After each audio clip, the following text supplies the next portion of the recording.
Assalamualaikum dan selamat sejahtera. Hai kawan-kawan, nama saya Nur Ain Afriah. Kawan-kawan tahu tak apa maksud dadah? Mesti tak tahu kan? Perlu ambil tahu tau. Nama saya Nurliana. Nama saya Dia.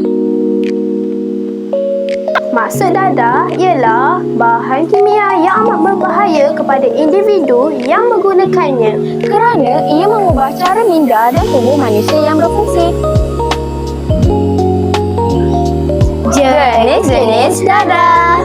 Yang pertama, racun kayu. Yang kedua, heroin. Ketiga, morfin. Yang keempat, kristal. Yang kelima, ekstasi. Dan yang keenam, buah popi.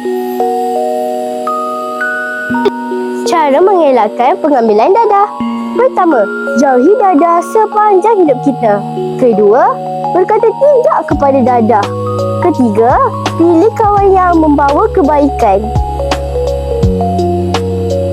Akhir sekali, marilah bersama-sama menjauhi dadah demi masa depan yang lebih baik sihat. Selamat untuk semua generasi kita dan hidup lebih bahagia. Sampai di sini saja video kami.